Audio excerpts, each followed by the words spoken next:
Good evening. My name is David Goldstein, and I'm a retired attorney who is a member of the New York and New Jersey bars. I've heard many lawyer jokes and anecdotes, and one of them seems relevant to the issue of hiring outside counsel for the board. There was a small town with one lawyer, clearly not Naples, who was unable to make a living until a second lawyer moved into town. After that, both of them did very well by taking the opposite side of every conceivable issue that arose. I have several concerns with the board hiring separate outside counsel. One is the time and effort that would be spent on selecting counsel who would be acceptable to the board given the divisions within the board. Another is that there have been very few issues on which the board's concerns differ from the administration and staff. And last but not least is cost.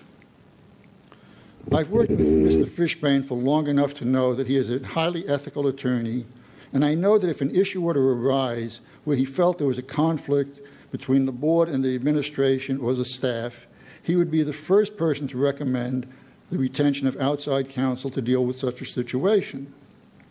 When the issue arose with Dr. Thompson several years ago, Mr. Fishbane represented the board and the district, and Mr. Thompson had to retain outside counsel.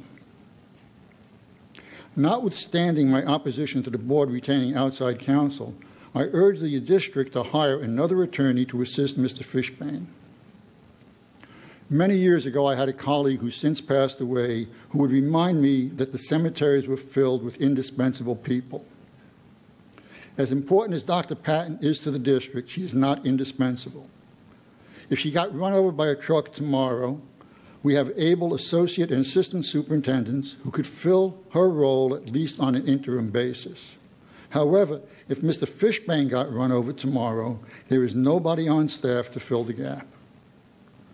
The range of matters that Mr. Fishbane handles on a day-to-day basis is incredible, and some of the legal areas he works in are very specialized and not within the scope of knowledge or work of most practicing attorneys. For all these reasons, I think our tax dollars would be better spent on hiring an associate for Mr. Fishbane rather than on retaining independent counsel for the board. Thank you.